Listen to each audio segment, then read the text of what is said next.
എല്ലാ വിദ്യാർത്ഥികൾക്കും പുതിയൊരു വീഡിയോയിലേക്ക് സ്വാഗതം. ഈ വർഷത്തെ പോളിടെക്നിക് ഡിപ്ലോമ കോഴ്സുകളിലേക്കുള്ള പ്രവേശനത്തിൻ്റെ ഭാഗമായിട്ടുള്ള ഫസ്റ്റ് അലോട്ട്മെൻറ്റ് പ്രകാരം അലോട്ട്മെൻറ്റ് ലഭിച്ച വിദ്യാർത്ഥികൾക്കുള്ള അഡ്മിഷൻ ഇന്ന് അവസാനിക്കും.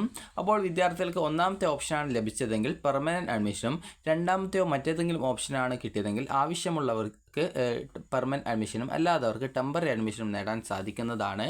അപ്പോൾ വിദ്യാർത്ഥികൾക്ക് ടെമ്പററി അഡ്മിഷൻ നേടുന്നതിന് പ്രത്യേകിച്ച് നിങ്ങൾ നിലവിൽ അലോട്ട്മെൻറ്റ് കിട്ടിയ കോളേജിൽ തന്നെ പോകണമെന്നില്ല. തൊട്ടടുത്തുള്ള ഏതെങ്കിലും ഒരു IHRD അതല്ലെങ്കിൽ ക്യാപ്പ് അല്ലെങ്കിൽ സെൽഫ് ഫിനാൻസ് അല്ലെങ്കിൽ ഗവൺമെൻറ് അല്ലെങ്കിൽ എയ്ഡഡ് പോളിടെക്നിക് കോളേജിൽ ഏതെങ്കിലും ഒരു തൊട്ടടുത്തുള്ള പോളിടെക്നിക് കോളേജിൽ പോയിട്ട് നിങ്ങൾക്ക് നിങ്ങളുടെ ആ ഒരു ഡോക്യുമെൻറ്റ്സ് ഒക്കെ എടുത്തുകൊണ്ട് അഡ്മിഷൻ വേണ്ട ഡോക്യുമെൻറ്റ്സ് ഒക്കെ എടുത്തുകൊണ്ട് പോയിട്ട് നിങ്ങൾക്ക് ടെമ്പററി ആയിട്ട് നിങ്ങളുടെ അഡ്മിഷൻ എടുക്കാവുന്നതാണ്. അപ്പോൾ അത് കൃത്യമായിട്ട് തന്നെ പോളിടെക്നിക്കിൻ്റെ നിർദ്ദേശത്തിൽ കൃത്യമായിട്ട് പറഞ്ഞിട്ടുണ്ട്. അപ്പോൾ നമുക്ക് പോളി അഡ്മിഷൻ്റെ അതായത് ഒരു ഫസ്റ്റ് അലോട്ട്മെൻറ്റ് നിങ്ങൾ ഇതുവരെ പരിശോധിച്ചിട്ടില്ലെങ്കിൽ നിങ്ങൾ നിങ്ങളുടെ അലോട്ട്മെൻറ്റ് പരിശോധിക്കുക. അതുപോലെ തന്നെ ഇപ്പോൾ കിട്ടിയുള്ള ഓപ്ഷൻ നിങ്ങൾ സാറ്റിസ്ഫൈഡ് ആണെങ്കിൽ, ഒരു എക്സാമ്പിൾ പറയുകയാണെങ്കിൽ എനിക്ക് ഒരു അഞ്ചാമത്തെ ഓപ്ഷൻ കിട്ടി, എനിക്ക് കിട്ടിയത് മെക്കാനിക്കൽ എഞ്ചിനീയറിംഗ് ആണ്. അപ്പോൾ എനിക്ക് അത് മതി എന്നാണ് ആഗ്രഹം. അപ്പോൾ ആ ഒരു കോളേജിൽ തന്നെ എനിക്ക് മതി, കാരണം ആ ഒരു കോളേജിൽ പോയിട്ട് വരാൻ പറ്റും, അതുകൊണ്ട് തന്നെ എനിക്ക് ആ ഒരു കോളേജ് മതി എന്ന് തോന്നുന്നു. അപ്പോൾ അങ്ങനെയാണെങ്കിൽ ഞാൻ അവിടെ എന്ത് ചെയ്യുന്നു, പെർമനൻറ്റ് അഡ്മിഷൻ നേടുന്നു. അതിനുശേഷം ഫീസ് അടച്ച് പെർമനൻറ്റ് അഡ്മിഷൻ നേടിയ ശേഷം ഈ ഒരു ഹയർ ഓപ്ഷൻസ് റിമൂവ് ചെയ്യുന്നു. അപ്പോൾ ഇങ്ങനെയാണെങ്കിൽ എനിക്ക് അവിടെ ആ ഒരു സീറ്റ് അവിടെ കൺഫേം ആയിട്ടുണ്ടാവും. ഇനി അതേസമയം ഞാൻ എന്ത് ചെയ്തു, ഇവിടെ ഞാൻ പെർമനൻറ്റ് അഡ്മിഷൻ എടുത്തു അല്ലെങ്കിൽ ടെമ്പററി അഡ്മിഷൻ എടുത്തു. ഇതിനുശേഷം ഈ ഒരു ഹയർ ഓപ്ഷൻ ഞാൻ അവിടെ നിലനിർത്തി. അടുത്ത സെക്കൻഡ് അലോട്ട്മെൻറ്റിൽ എനിക്ക് മറ്റൊരു കോളേജ് കോഴ്സ് കിട്ടുമെന്ന് നോക്കാൻ വേണ്ടിയിട്ട്. അപ്പോൾ അങ്ങനെയാണെങ്കിൽ എനിക്ക് മറ്റൊരു കോളേജ് കോഴ്സ് കിട്ടുകയാണെങ്കിൽ എനിക്ക് പുതുതായിട്ട് കിട്ടുന്ന കോളേജ് കോഴ്സിലേക്ക്, അതായത് സെക്കൻഡ് അലോട്ട്മെൻറ്റ് വന്നപ്പോൾ എനിക്കിപ്പോൾ രണ്ടാമത്തെ ഓപ്ഷനിലേക്ക് മാറ്റം കിട്ടിയെന്ന് വിചാരിക്കാം. അപ്പോൾ അങ്ങനെയാണെങ്കിൽ എനിക്ക് ഇപ്പോൾ കിട്ടിയ സീറ്റ് അവിടെ ഡിലീറ്റ് ആയി പോകുന്നതും പുതുതായിട്ട് കിട്ടുന്ന കോളേജ് കോഴ്സിലേക്ക് ഞാൻ നിർബന്ധമായിട്ട് മാറേണ്ടതായിട്ട് വരികയും ചെയ്യും. ഇനി അതേസമയം സെക്കൻഡ് അലോട്ട്മെൻറ്റിൽ എനിക്ക് വേറെ നോ ചേഞ്ചാണ് കാണിക്കുന്നത്, അതായത് വേറെ എവിടെയും കിട്ടിയിട്ടില്ലെങ്കിൽ നിലവിലെ സീറ്റിൽ തന്നെ തുടരാൻ സാധിക്കുന്നതാണ്. അതുകൊണ്ട് തന്നെ നിങ്ങൾ ശ്രദ്ധിക്കേണ്ട കാര്യം എന്ന് പറയുന്നത്, ഇപ്പോൾ കിട്ടിയ സീറ്റ് മതി, അതായത് ഇപ്പോൾ കിട്ടിയ ആ ഒരു കോളേജ് കോഴ്സ് തന്നെ മതി എന്നുള്ള വിദ്യാർത്ഥികളാണെങ്കിൽ നിലവിൽ കിട്ടിയ കോളേജിൽ പെർമനൻറ്റ് അഡ്മിഷൻ നേടിയ ശേഷം ഹയർ ഓപ്ഷൻസ് റിമൂവ് ചെയ്യുക. അങ്ങനെയാണെങ്കിൽ നിങ്ങൾക്ക് ഹയർ ഓപ്ഷൻസ് അടുത്ത അലോട്ട്മെൻറ്റിൽ പരിഗണിക്കില്ല. അതുപോലെ തന്നെ ഇപ്പോൾ കിട്ടിയ സീറ്റിൽ നിങ്ങൾക്ക് അവിടെ അഡ്മിഷൻ നിങ്ങൾ എടുത്തത് കൊണ്ട് തന്നെ ആ ഒരു സീറ്റ് അവിടെ നിങ്ങൾ കോളേജിൽ പോയിട്ട് അഡ്മിഷൻ എടുത്തത് കൊണ്ട് തന്നെ ആ ഒരു ഓപ്ഷനിൽ നിങ്ങൾക്ക് നിങ്ങളുടെ അഡ്മിഷൻ അവിടെ സെക്യൂർ ആയി എന്ന് മനസ്സിലാക്കാവുന്നതാണ്. ഇനി നിങ്ങൾക്ക് ഇപ്പോൾ കിട്ടിയ സീറ്റിനോട് താല്പര്യമില്ല, ഇനി ഹയർ ഓപ്ഷനാണ് നിങ്ങൾക്ക് അഡ്മിഷൻ നേടാൻ ആഗ്രഹിക്കുന്നതെങ്കിൽ നിങ്ങൾക്ക് ഹയർ ഓപ്ഷൻസ് അതേപോലെ തന്നെ നിലനിർത്താവുന്നതും ഇനി അടുത്ത സെക്കൻഡ് അലോട്ട്മെൻറ്റിൽ മറ്റൊരു ഓപ്ഷനിലേക്ക് മാറ്റം കിട്ടുമോ എന്ന് നോക്കാവുന്നതും. നിങ്ങൾക്ക് ഇഷ്ടപ്പെട്ട ഓപ്ഷൻ സെക്കൻഡ് അലോട്ട്മെൻറ്റിലേക്ക് അലോട്ട്മെൻറ്റ് കിട്ടുകയാണെങ്കിൽ നിങ്ങൾക്ക് കിട്ടുന്ന ആ ഒരു സീറ്റിലേക്ക് നിങ്ങൾക്ക് ജോയിൻ ചെയ്യാവുന്നതാണ്. ഇനി ഇപ്പോൾ കിട്ടിയ സീറ്റിനോട് തീരെ താല്പര്യമില്ലാത്ത വിദ്യാർത്ഥികളുണ്ടാവും. അങ്ങനെയുള്ള വിദ്യാർത്ഥികൾക്ക് നിലവിൽ സർക്കുലർ പ്രകാരം നിങ്ങൾ ഒന്നും ചെയ്യേണ്ടതില്ല എന്നാണ് പറഞ്ഞിട്ടുള്ളതെങ്കിലും നിങ്ങൾ ആ ഒരു സീറ്റിനോട് എപ്പോഴെങ്കിലും നിങ്ങൾക്ക് താല്പര്യമുണ്ടാവാൻ സാധ്യതയുണ്ട് എങ്കിൽ നിങ്ങൾ അറ്റ്ലീസ്റ്റ് ടെമ്പററി അഡ്മിഷൻ എങ്കിലും എടുക്കുക. കാരണം കഴിഞ്ഞ വർഷമൊക്കെ പല വിദ്യാർത്ഥികളും ഫസ്റ്റ് അലോട്ട്മെൻറ്റ് കിട്ടി, അത് ഒരിഷ്ടമില്ല, ഹയർ ഓപ്ഷനാണ് വേണ്ടതെന്ന് പറഞ്ഞ് വെയിറ്റ് ചെയ്തു. സെക്കൻഡ് അലോട്ട്മെൻറ്റ് കിട്ടിയിട്ടില്ല. അപ്പോൾ ആ ഒരു ടൈമിൽ വിദ്യാർത്ഥികൾ ചോദിച്ചിട്ടുണ്ടായിരുന്നു ഫസ്റ്റ് അലോട്ട്മെൻറ്റ് കിട്ടിയ സീറ്റിൽ എനിക്ക് ജോയിൻ ചെയ്യാൻ പറ്റുമോ എന്നത്. പ്രത്യേകം ശ്രദ്ധിക്കേണ്ടത്, ഇന്നാണ് ഇതിൻ്റെ ടെമ്പററി പെർമനൻ്റ് ആയിട്ട് അഡ്മിഷൻ നേടേണ്ട ലാസ്റ്റ് ഡേറ്റ്. അപ്പോൾ ഇന്ന് വൈകുന്നേരം 3 മണിയല്ല 4 മണിക്കാകും നിങ്ങൾക്ക് പോയിട്ട് ടെമ്പററി അഡ്മിഷൻ എടുക്കാൻ പറ്റുമെങ്കിൽ എടുക്കുക. കാരണം ആ ഒരു സീറ്റിൽ, അഥവാ നിങ്ങൾക്കിപ്പോൾ നിങ്ങളിവിടെ ഒരു ഓപ്ഷൻ അലോട്ട്മെൻറ്റ് കിട്ടി ടെമ്പററി അഡ്മിഷൻ നേടുകയും പിന്നെ ടെമ്പററി അഡ്മിഷൻ നേടിയ ശേഷം നിങ്ങൾക്ക് അടുത്ത സെക്കൻഡ് അലോട്ട്മെൻറ്റിൽ മറ്റൊരു ഓപ്ഷനിലേക്ക് മാറ്റം കിട്ടുകയാണെങ്കിൽ പുതുതായിട്ട് കിട്ടുന്ന സീറ്റിലേക്ക് നിങ്ങൾക്ക് മാറാനായിട്ട് സാധിക്കും. ഇനി അതേസമയം നിങ്ങൾക്ക് വേറൊരു ഓപ്ഷനിലേക്ക് മാറ്റമൊന്നും കിട്ടിയിട്ടില്ല, ഫസ്റ്റ് കിട്ടിയ സെയിം കോളേജിൽ തന്നെ നിങ്ങൾ ടെമ്പററി അഡ്മിഷൻ നേടിയ സെയിം സീറ്റ് തന്നെയാണ് ഉള്ളതെങ്കിൽ നിങ്ങൾക്ക് അവിടെ ആവശ്യമുണ്ടെങ്കിൽ ആ ഒരു ടൈമിൽ നിങ്ങൾക്ക് അഡ്മിഷൻ എടുക്കാനുള്ള സൗകര്യമുണ്ടാകും. അതുപോലെ നിങ്ങൾക്ക് വേണ്ടെങ്കിൽ അവിടെ അഡ്മിഷൻ എടുക്കാതിരിക്കും ചെയ്യാനായിട്ട് ആ ഒരു ടൈമിൽ അവസരമുണ്ടാകും. അപ്പോൾ നിങ്ങൾ ശ്രദ്ധിക്കേണ്ട കാര്യം എന്ന് പറയുന്നത്, ഇപ്പോൾ കിട്ടിയ സീറ്റിൽ അറ്റ്ലീസ്റ്റ് ടെമ്പററി അഡ്മിഷനെങ്കിലും എടുക്കാൻ നോക്കുക. കാരണം നിങ്ങൾക്ക് ആ ഒരു സെക്കൻഡ് അലോട്ട്മെൻറ്റ് വേറെ കോളേജ് കോഴ്സ് കിട്ടിയിട്ടില്ലെങ്കിൽ നിലവിലെ സീറ്റിൽ ജോയിൻ ചെയ്യണമെങ്കിൽ നിലവിൽ അറ്റ്ലീസ്റ്റ് ടെമ്പററി അഡ്മിഷനെങ്കിലും തുടരണം.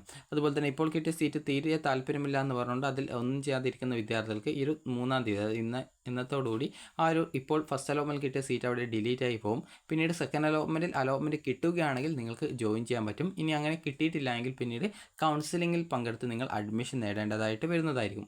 അപ്പോൾ ആ ഒരു കാര്യം വിദ്യാർത്ഥികൾ പ്രത്യേകം ശ്രദ്ധിക്കേണ്ടതാണ്. അതിനാൽ തന്നെ അലോട്ട്മെൻറ്റ് ലഭിച്ചവർ ഇന്ന് വൈകുന്നേരം 4 മണിക്ക് മുമ്പായിട്ട് പോയിട്ട് ടെമ്പററിയോ അല്ലെങ്കിൽ പെർമനൻ്റ് ആയിട്ടോ എടുക്കാനായിട്ട് നോക്കുക. അപ്പോൾ നമുക്ക് എങ്ങനെയാണ് നിങ്ങളുടെ അലോട്ട്മെൻറ്റ് പരിശോധിക്കുന്നത് എന്നുള്ള കാര്യം നോക്കാം. polyadmission.org എന്നുള്ള വെബ്സൈറ്റ് ഓപ്പൺ ചെയ്യുക. അതിൽ റെഗുലർ ഡിപ്ലോമ അഡ്മിഷൻ 2026-2027 എന്നുള്ള ലിങ്ക് ഉണ്ടാവും, അതിൽ ക്ലിക്ക് ചെയ്യുക. എന്നിട്ട് ഈ ഒരു പേജിലേക്ക് പ്രവേശിക്കുക. അപ്പോൾ ഈ ഒരു പേജിൽ ആദ്യം ചെക്ക് യുവർ അലോട്ട്മെൻറ്റ് ഉണ്ട്. അപ്പോൾ അതിൽ ക്ലിക്ക് ചെയ്ത് കഴിഞ്ഞാൽ വിദ്യാർത്ഥികൾക്ക് നേരെ നിങ്ങൾക്ക് റിസൾട്ട് അറിയാനുള്ള പേജിലേക്ക് പോകും. അവിടെ നിങ്ങളുടെ ആപ്ലിക്കേഷൻ നമ്പറോ വൺ ടൈം രജിസ്ട്രേഷൻ നമ്പറോ മൊബൈൽ നമ്പറോ രജിസ്ട്രേഷൻ നമ്പർ കൊടുത്ത മൊബൈൽ നമ്പറോ കൊടുത്ത ശേഷം വിദ്യാർത്ഥികൾക്ക് നിങ്ങളുടെ ഡേറ്റ് ഓഫ് ബർത്തും കൂടി കൊടുത്ത് ഓക്കെ കൊടുത്തു കഴിഞ്ഞാൽ നിങ്ങൾക്ക് നിങ്ങളുടെ റിസൾട്ട് നിങ്ങൾക്ക് അറിയാൻ സാധിക്കും. അപ്പോൾ അതിൽ നിങ്ങൾക്ക് അലോട്ട്മെൻറ്റ് കിട്ടിയിട്ടുണ്ടെങ്കിൽ ഏത് കോളേജിൽ ഏത് കോഴ്സിൽ ഏത് കോട്ടയിലാണ് കിട്ടിയതെന്ന് കാണാൻ പറ്റും.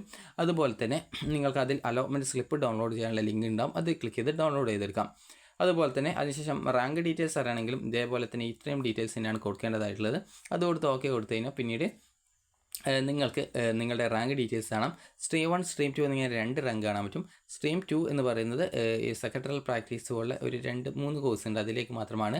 ബാക്കി എല്ലാ കോഴ്സിലേക്കും സ്ട്രീം 1 റാങ്കാണ് പരിഗണിക്കുന്നത്. ഇനി ലാസ്റ്റ് ഇൻഡെക്സ് ഇൻ അലോട്ട്മെൻറ്റ് എന്നുള്ള ലിങ്കിൽ ക്ലിക്ക് ചെയ്ത് കഴിഞ്ഞാൽ നിങ്ങൾക്ക് ഈ ഒരു ഫസ്റ്റ് അലോട്ട്മെൻറ്റ് കിട്ടിയ ഓരോ കോളേജിലെ ഓരോ കോഴ്സിലെ ഓരോ കോട്ടയിലെയും ലാസ്റ്റ് വിദ്യാർത്ഥിയുടെ ആ ഒരു ഇൻഡെക്സ് മാർക്ക് കാണാനായിട്ട് പറ്റും. അതിനായിട്ട് നിങ്ങൾ ചെയ്യേണ്ടത് ആ ഒരു ലിങ്കിൽ ക്ലിക്ക് ചെയ്ത ശേഷം അടുത്ത പേജിൽ നിങ്ങൾക്ക് ജില്ല സെലക്ട് ചെയ്യേണ്ട, അതിനുശേഷം പോളിടെക്നിക് കോളേജ്, ആ ജില്ലയിലെ പോളിടെക്നിക് കോളേജ് സെലക്ട് ചെയ്യേണ്ട, പിന്നീട് ആ ഒരു ജില്ലയിലെ ആ ഒരു ഏത് പോളിടെക്നിക് കോളേജിലെ ഏത് കോഴ്സാണോ അത് സെലക്ട് ചെയ്യേണ്ട, പിന്നീട് ഏത് കോട്ടയുടെ ആ ഒരു ഡീറ്റെയിൽസ് ആണോ പറയുന്നത് ആ ഒരു കോട്ട സെലക്ട് ചെയ്യേണ്ട. എന്നിട്ട് ഇത്രയും കൊടുത്ത് സബ്മിറ്റ് ചെയ്ത് കൊടുത്തു കഴിഞ്ഞാൽ നിങ്ങൾക്ക് ആ ലാസ്റ്റ് ഇൻഡെക്സ് മാർക്ക് ആ ഒരു കോഴ്സിലേത് നിങ്ങൾക്ക് അറിയാൻ പറ്റും. ഇനി അടുത്തത് partial cancellation or re arrangement of options ആണ്. അപ്പോൾ നിങ്ങൾക്ക് നിലവിൽ കിട്ടിയിട്ടുള്ള ഓപ്ഷൻ, അതായത് ഒരു എക്സാമ്പിൾ പറയുകയാണെങ്കിൽ 5ാമത്തെ ഓപ്ഷനാണ് കിട്ടിയതെന്ന് വിചാരിക്കാം. അപ്പോൾ 5ാമത്തെ ഓപ്ഷനാണ് കിട്ടിയത്. ആ ഒരു കിട്ടിയ സീറ്റ് തന്നെ മതി, അല്ലെങ്കിൽ കിട്ടിയ സീറ്റിൽ ടെമ്പററി അഡ്മിഷനാണ് എടുക്കുന്നത്. നിങ്ങൾക്ക് കിട്ടിയ ഓപ്ഷൻ്റെ മുകളിലുള്ള ഒന്നോ അല്ലെങ്കിൽ രണ്ടോ അല്ലെങ്കിൽ മുഴുവനായിട്ട് ഓപ്ഷനുകൾ റിമൂവ് ചെയ്യാനായിട്ടാണ് നിങ്ങൾ വിചാരിക്കുന്നത്. ഇപ്പോൾ കിട്ടിയ സീറ്റ് പെർമനൻറ്റ് അഡ്മിഷൻ നേടാനാണ് താല്പര്യപ്പെടുന്നത്. അതുകൊണ്ട് തന്നെ ഹയർ ഓപ്ഷൻസ് മുഴുവനായിട്ട് റിമൂവ് ചെയ്യാനായിട്ടാണ് വിചാരിക്കുന്നതെങ്കിൽ നിങ്ങളിപ്പോൾ കിട്ടിയ കോളേജിൽ പോയിട്ട് പെർമനൻറ്റ് അഡ്മിഷൻ നേടുക. അതിനുശേഷം നിങ്ങൾക്ക് ഈ ഒരു പാർഷ്യൽ ക്യാൻസലേഷനോ റീ അറേഞ്ച്മെൻറ്റ് ഓഫ് ഓപ്ഷൻസ് ലിങ്കിൽ ക്ലിക്ക് ചെയ്ത് നിങ്ങളുടെ ആപ്ലിക്കേഷൻ നമ്പർ ടൈപ്പ് ചെയ്ത് കൊടുത്ത് നിങ്ങളുടെ ഡേറ്റ് ഓഫ് ബർത്ത് ടൈപ്പ് ചെയ്ത് കൊടുത്ത് ഓക്കെ ക്ലിക്ക് ചെയ്തുകൊണ്ട് നിങ്ങൾക്ക് ആ ഒരു ആപ്ലിക്കേഷൻ്റെ പേജിലേക്ക് പോകാവുന്നതും നിങ്ങൾക്ക് വേണ്ടാത്ത നിങ്ങളുടെ ഹയർ ഓപ്ഷനുകൾ നിങ്ങൾക്ക് റിമൂവ് ചെയ്യാവുന്നതുമാണ്. അതല്ലെങ്കിൽ ഓപ്ഷൻ റിമൂവ് ചെയ്യുന്നില്ല എങ്കിൽ റീ അറേഞ്ച് ചെയ്യണമെന്നുണ്ടെങ്കിൽ അങ്ങനെയുള്ളവർക്ക് നിങ്ങളുടെ ഓപ്ഷൻ്റെ മുൻഗണന, അതായത് ഇപ്പോൾ കിട്ടിയ ഓപ്ഷൻ്റെ മുൻഗണന ചേഞ്ച് ചെയ്യാനോ അല്ലെങ്കിൽ ഇതുവരെ അലോട്ട്മെൻറ്റ് കിട്ടാത്തവർക്ക് നിങ്ങളുടെ എല്ലാ ഓപ്ഷൻ്റെയും മുൻഗണന, അതായത് സ്ഥാനം അങ്ങോട്ടും ഇങ്ങോട്ടൊക്കെ ചേഞ്ച് ചെയ്ത് കൊടുക്കുന്ന ഉള്ള അവസരം നിങ്ങൾക്ക് നിലവിൽ ലഭ്യമാണ്. അപ്പോൾ ആവശ്യമുള്ളവർക്ക് ആ ഒരു സൗകര്യം ഉപയോഗപ്പെടുത്താവുന്നതാണ്. ഇനി അടുത്തതായിട്ട് വിദ്യാർത്ഥികൾ ശ്രദ്ധിക്കേണ്ടത്, ഇപ്പോൾ കിട്ടിയ സീറ്റ് തന്നെ മതി എന്നുള്ള വിദ്യാർത്ഥികളാണെങ്കിൽ ഇപ്പോൾ കിട്ടിയ കോളേജിൽ നിങ്ങൾ പോയിട്ട് പെർമനൻറ്റ് അഡ്മിഷൻ നേടേണ്ടതും ഹയർ ഓപ്ഷൻസ് വേണ്ടെങ്കിൽ അത് റിമൂവ് ചെയ്ത് കൊടുക്കേണ്ടതുമാണ്. ഈ ഒരു കാര്യം നിങ്ങൾ പ്രത്യേകം ശ്രദ്ധിക്കാം. ഇനി നിങ്ങൾക്കുള്ള നിർദ്ദേശങ്ങൾ, 1ാമത്തെ ഓപ്ഷൻ ലഭിക്കുന്ന അപേക്ഷകർ അവർക്ക് അലോട്ട്മെൻറ്റ് ലഭിച്ച കോളേജിൽ ആപ്ലിക്കേഷനിൽ പ്രതിപാദിച്ചിട്ടുള്ള ഒറിജിനൽ സർട്ടിഫിക്കറ്റുകളുമായിട്ട് ഹാജരായി ഫീസ് അടച്ച് അഡ്മിഷൻ നേടേണ്ടതാണ്. അപ്രകാരം ചെയ്യാത്ത അപേക്ഷകരുടെ അലോട്ട്മെൻറ്റ് റദ്ദാകുന്നതും തുടർന്ന് അലോട്ട്മെൻറ്റിൽ നിന്നും അവരെ ഒഴിവാക്കുന്നതുമാണ്. എന്നാൽ ഈ ഒരു അലോട്ട്മെൻറ്റിന് ശേഷം വരുന്ന കൗൺസിലിങ്ങിൽ സ്പോട്ട് അഡ്മിഷൻ കൗൺസിലിംഗ് എന്നിവയിൽ അവർക്ക് പങ്കെടുക്കാവുന്നതാണ്. അതായത് ഇപ്പോൾ ഈ ഒരു അലോട്ട്മെൻറ്റ് വന്നപ്പോൾ നിങ്ങൾക്ക് 1ാമത്തെ ഓപ്ഷനാണ് അലോട്ട്മെൻറ്റ് കിട്ടിയതെങ്കിൽ നിങ്ങൾ അഡ്മിഷൻ നേടാതിരിക്കുകയാണെങ്കിൽ നിങ്ങളെ അടുത്ത അലോട്ട്മെൻറ്റ് പരിഗണിക്കാൻ പറ്റത്തില്ല. കാരണം ഇതിന് മുകളിൽ വേറെ ഓപ്ഷൻ ഇല്ല. കാരണം ഇപ്പോൾ കിട്ടിയ ഓപ്ഷൻ 1ാമത്തെ ആയതുകൊണ്ട് അതിന് താഴെയുള്ള എല്ലാവിധ ഓപ്ഷൻസും റിമൂവ് ആയിപ്പോയി. അതിനാൽ തന്നെ ഇതിന് മുകളിൽ വേറെ ഓപ്ഷൻസ് ഇല്ലാത്തതുകൊണ്ട് തന്നെയാണ് അടുത്ത അലോട്ട്മെൻറ്റ് പരിഗണിക്കാൻ പറ്റില്ല എന്ന് പറയുന്നത്. അതുകൊണ്ട് തന്നെ 1ാമത്തെ ഓപ്ഷൻ കിട്ടിയാൽ നിങ്ങൾക്ക് ആവശ്യമെങ്കിൽ പെർമനൻറ്റ് അഡ്മിഷൻ തന്നെ എടുക്കുക. കാരണം ടെമ്പററി അഡ്മിഷൻ എടുക്കാനുള്ള സൗകര്യമില്ല. അതുപോലെ തന്നെ നിലവിൽ ലഭിച്ച അലോട്ട്മെൻറ്റിൽ തൃപ്തരായ അപേക്ഷകർക്ക് അത് 1ാമത്തെ ഓപ്ഷൻ അല്ലെങ്കിലും ആപ്ലിക്കേഷനിൽ പ്രതിപാദിച്ചുള്ള ഒറിജിനൽ സർട്ടിഫിക്കറ്റുകളുമായി അലോട്ട്മെൻറ്റ് ലഭിച്ച കോളേജിൽ ഹാജരായി ഫീസ് അടച്ച് അഡ്മിഷൻ നേടാവുന്നതാണ്. അതായത് നിലവിൽ ഇപ്പോൾ കിട്ടിയ സീറ്റ് നിങ്ങൾക്ക് മതി എന്നുള്ള വിദ്യാർത്ഥികളും, അതൊരു എക്സാമ്പിൾ 5ാമത്തെ ഓപ്ഷൻ കിട്ടിയെന്ന് വിചാരിക്കാം. അപ്പോൾ അങ്ങനെയാണെങ്കിൽ ആ ഒരു കിട്ടിയ സീറ്റിൽ തന്നെ പെർമനൻറ്റ് അഡ്മിഷൻ എടുക്കാനാണ് താല്പര്യമുള്ളതെങ്കിൽ ആ പെർമനൻറ്റ് അഡ്മിഷൻ നേടിയ ശേഷം ഹയർ ഓപ്ഷൻസ് വേണ്ട എന്നുള്ളവർക്ക് അത് റിമൂവ് ചെയ്യാവുന്നതും ഹയർ ഓപ്ഷൻ നിലനിർത്തി അടുത്ത അലോട്ട്മെൻറ്റ് മറ്റൊരു കോളേജ് കോഴ്സ് കിട്ടണമെന്ന് ആഗ്രഹിക്കുന്ന വിദ്യാർത്ഥികളാണെങ്കിൽ ഹയർ ഓപ്ഷൻ നിലനിർത്താവുന്നതും അടുത്ത അലോട്ട്മെൻറ്റ് വേറൊരു കോളേജ് കോഴ്സിലേക്ക് മാറ്റം കിട്ടുകയാണെങ്കിൽ പുതുതായിട്ട് കിട്ടുന്ന കോളേജ് കോഴ്സിലേക്ക് നിർബന്ധമായിട്ട് മാറേണ്ടതായിട്ട് വരും. അപ്പോൾ ആ ഒരു കാര്യങ്ങൾ നിങ്ങൾ പ്രത്യേകം ശ്രദ്ധിക്കാം. ഇനി ഇപ്പോൾ ലഭിച്ച അലോട്ട്മെൻറ്റ് നിലനിർത്തുകയും എന്നാൽ ഉയർന്ന ഓപ്ഷനിലേക്ക് മാറാൻ ആഗ്രഹിക്കുന്നതുമായിട്ടുള്ള അപേക്ഷകർ 2ാമത്തെ അലോട്ട്മെൻറ്റിൽ അഡ്മിഷൻ എടുക്കേണ്ടതും അല്ലാത്ത പക്ഷം അലോട്ട്മെൻറ്റ് റദ്ദാകുന്നതുമായിരിക്കും. അതായത് വിദ്യാർത്ഥികൾക്ക് ഇപ്പോൾ കിട്ടിയിട്ടുള്ള ആ ഒരു സീറ്റ് നിങ്ങൾക്ക് താല്പര്യം ഉണ്ട് എങ്കിൽ അത് നിലനിർത്തണം. എന്നാൽ അടുത്ത അലോട്ട്മെൻറ്റ് വേറൊരു ഓപ്ഷനിലേക്ക് മാറ്റം ആഗ്രഹിക്കുന്നുണ്ട്. അങ്ങനെയുള്ള വിദ്യാർത്ഥികൾ ഇപ്പോൾ കിട്ടിയ കോളേജിൽ പോയിട്ട് നിങ്ങൾ ടെമ്പററി അഡ്മിഷൻ എങ്കിലും നേടേണ്ടതും അല്ലെങ്കിൽ പെർമനൻറ്റ് അഡ്മിഷൻ എടുക്കുന്നവർക്ക് പെർമനൻറ്റ് അഡ്മിഷൻ നേടാവുന്നതും അടുത്ത സെക്കൻഡ് അലോട്ട്മെൻറ്റ് നിങ്ങളുടെ ഹയർ ഓപ്ഷൻ അവിടെ നിലനിർത്തിയത് കൊണ്ട് തന്നെ അടുത്ത സെക്കൻഡ് അലോട്ട്മെൻറ്റ് മറ്റൊരു ഓപ്ഷനിലേക്ക് മാറ്റം ലഭിക്കുകയും അങ്ങനെ മാറ്റം ലഭിച്ചിട്ടില്ലെങ്കിൽ നിലവിലെ സീറ്റിൽ പെർമനൻറ്റ് അഡ്മിഷൻ എടുക്കാൻ പറ്റും. അതേസമയം പുതിയൊരു കോളേജ് കോഴ്സിലേക്ക് മാറ്റം കിട്ടുകയാണെങ്കിൽ നിങ്ങൾ പുതുതായിട്ട് കിട്ടുന്ന കോളേജ് കോഴ്സിലേക്ക് നിർബന്ധമായിട്ടും മാറേണ്ടതായിട്ട് വരും. അപ്പോൾ ഇങ്ങനെയുള്ളവർക്ക് നിലവിൽ കിട്ടിയുള്ള സീറ്റിൽ പോയിട്ട് ഫീസ് അടച്ച് അഡ്മിഷൻ നേടാവുന്നതാണ്. ഫീസ് അടച്ചല്ല, ടെമ്പററി അഡ്മിഷൻ ആണെങ്കിൽ ഫീസ് അടക്കാതെ തന്നെ അഡ്മിഷൻ നേടാവുന്നതാണ്.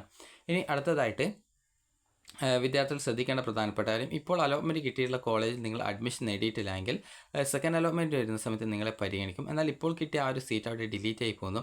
പിന്നീട് നിങ്ങൾക്ക് ഇപ്പോൾ കിട്ടിയ ഓപ്ഷൻ്റെ മുകളിൽ ബാക്കിയുള്ള ഓപ്ഷൻസ് ഏതൊക്കെയാണോ അതിലേക്ക് നിങ്ങളെ സെക്കൻഡ് അലോട്ട്മെൻറ്റിലേക്ക് പരിഗണിക്കും.